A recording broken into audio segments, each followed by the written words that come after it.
Hi guys, today we are going to discuss about a new topic, that is how to bind the data to the drop-down list from database in our ASP.NET Core.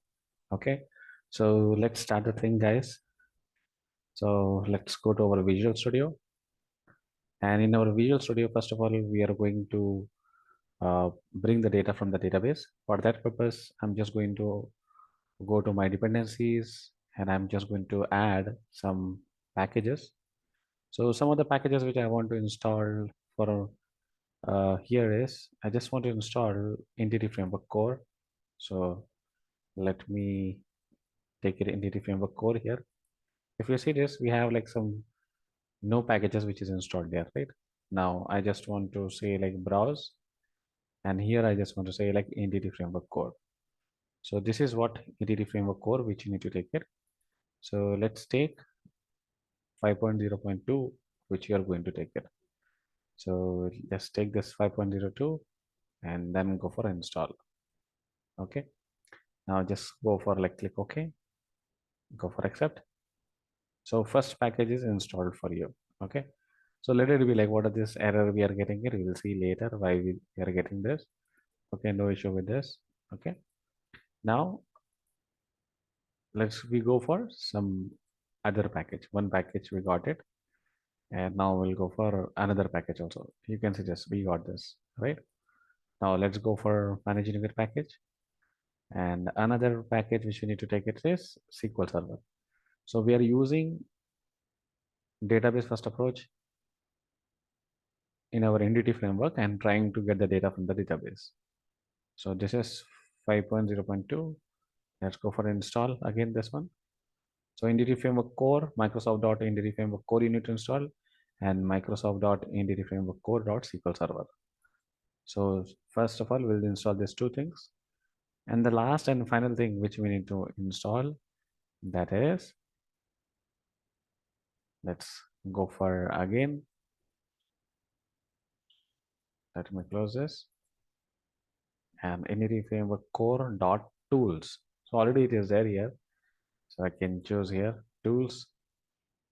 This is the one which you need to install. So here also we are going to go for 5.0.2. Okay, so let's go for this. So everything 5.0.2 only you need to take it. Go for accept. So three packages which is installed for you. So all these three packages you have seen, right? Now let's see like what is this error we are getting it. But before that, yeah, all these things are getting in index.html. Somewhere else we are getting it here, right? So first of all, before doing anything, we try to rebuild our applications.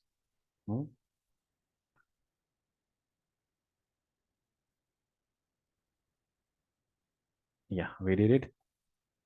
And now I have removed, I have added here these two things, right?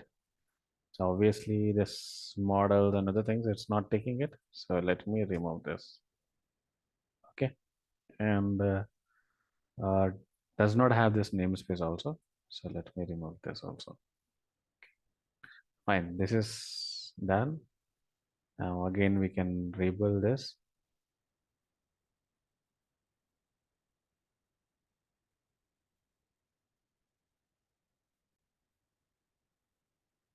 So now guys, you can see this, I don't have any error. So now I will see that I have like one models folder. Okay, like controller model view. I have a model folder here. So in this model folder, what I will do is I just want to add some context class and models here. Okay, which basically I'm going to call in the controller. So for doing that one, first of all, what we need to do is we just need to go to our tools, and we need to go to the manage NuGet package manager. It's not here. So again, I will go for tools. Again, I will go for NuGet package manager console. Okay. Now, basically, I need to write some commands here. So the command is this one: scaffolding -db context, data source Asm PCS clusters, initial catalog employee, integrated security true, and Microsoft.entity framework core.sql server hyphen output directory models. So this is basically, we are saying that we want to generate, if I say like scaffold, so we are saying that we want to generate the context class, DB context class.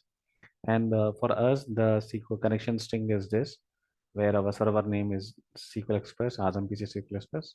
Initial catalog is database is employee, and Windows authentication we're using it here.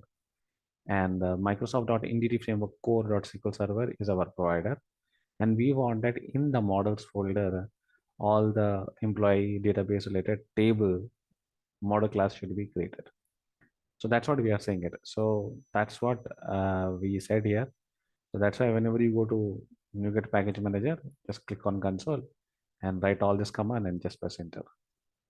So when you press enter, then it will start the building for this. And previously you have seen that we were not having anything. Now you will find that in our model, okay, especially in our model, you will get all these classes, okay. So all these classes you will get it. Hmm? Now after getting all these things, even you got like employee context class also, right? And even you got this employee detail table also, ID, name, and salary. Our intention is that to display the names, okay. Our intention is to display the names in the drop-down list, okay. So for that purpose, we are using database approach and we are trying to do that. Now let's go to our controller first. Let's go for controller. We'll add one controller. If you want to add a controller, add it. If I want to use existing, I can use it, home controller. Okay. Now here in this index method, I will try to use this. Okay. So if you see here, employee context class. Okay. So this is employee context. Okay. And db equal to new employee context. I'm going to take it. Okay. So this is employee context which I want to take it. And this employee context, we just say like one view back here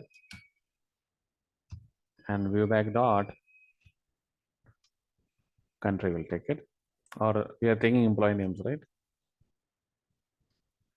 Employee names. And we say like new select list. And then you just need to take the overloaded version here. The overloaded version is you just need to take this one. Here you need to specify the list of item. Here value field. Value field is basically uh, when you want to store any value means then value field you are going to take it. We are going to take ID. Text field is we want to show the employee name. So this is what we are going to take it. So for us, employee context is DB. In that we have one table called as employee details table. In this table, we have all the records, right? So we are just converting it into the list. Then we want that ID to be EMP ID to be value field and EMP salary also we're going to take it. Okay. Now make sure that you should use this employee names in your drop-down list. So go to the view page and we are going to take HTML helper only. HTML dot, you can take like some drop-down list, and in this drop-down list you can just specify simply like this employee names. Okay, so if you give like employee names here, so then it will just display the data in the drop-down list for us. Okay, so this is the thing which you need to do it. Now one more thing which you need to do is, as you see this in our context class, we have a DB context option for employee context, right? So there is some options which we are taking it for our employee context, right?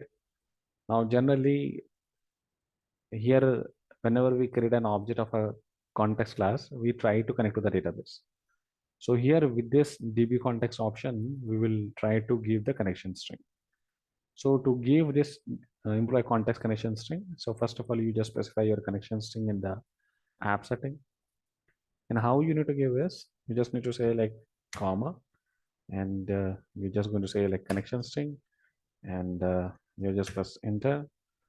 Now you just say like constr, and then specify your data source. Make sure that spellings are right.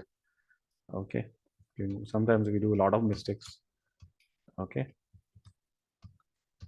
And integrated security equal to true. And for us, that's it. Employee is our database, and asm hyphen pc / SQL Express. Okay, just take this two /. Okay, now this is a connection string only you wrote it. Okay, you have not wrote any like any different things. You just wrote a connection string. But this connection string, we want to bind it with our context class. We want to initialize to our context class at runtime. So for that purpose, we need to use startup class.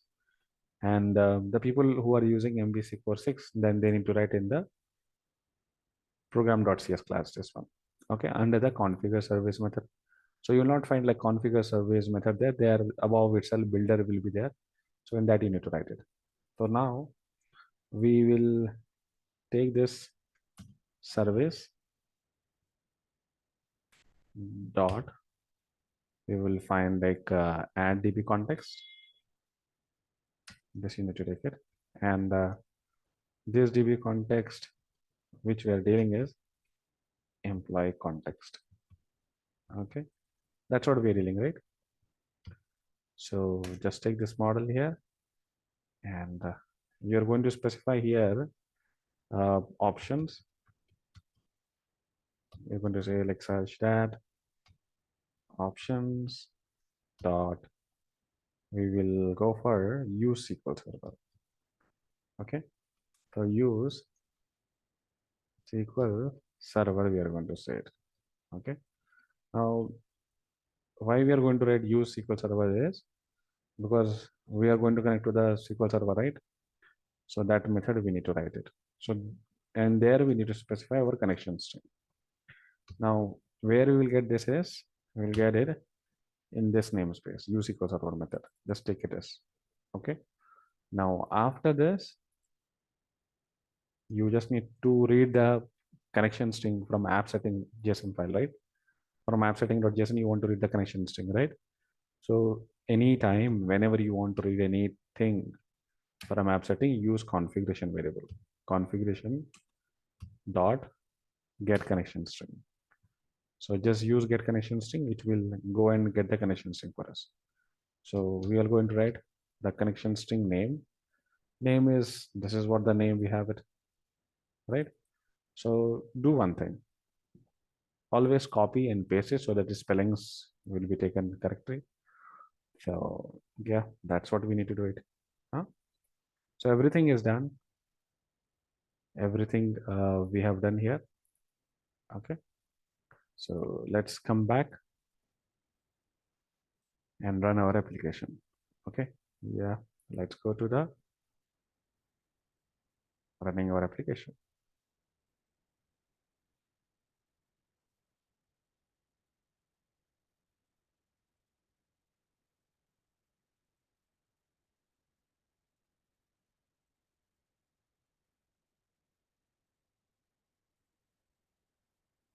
So what is our controller name? Home controller. And in a home controller index method, we need to call it. Okay. So when we call a home controller index method, we will see this data. Okay.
Now, if you see this, guys, we got like salary here,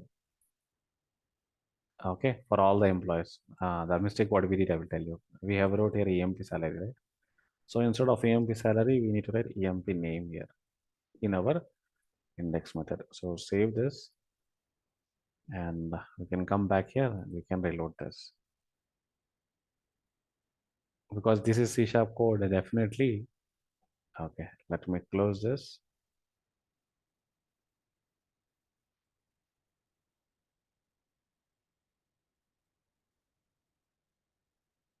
Yep. So let's come to the browser.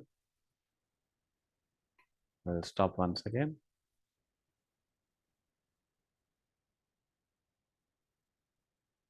Yeah. Now let's run this once again. Okay.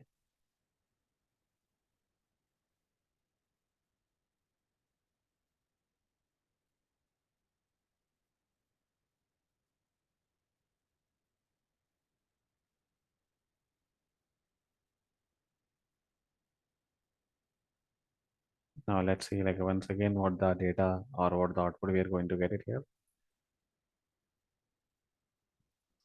So home is our page, right? So home control index switch. Now you can see this, guys. We are getting uh, all the names of employees, right?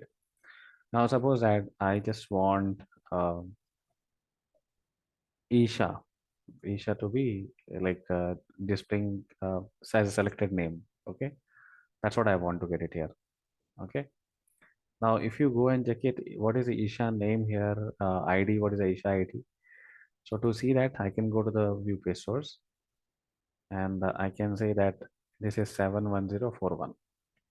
Okay, that's what the ID of Isha, right? So what I can do is I can stop here debugging, and if you can see this, if I say comma here, there is a selected values there.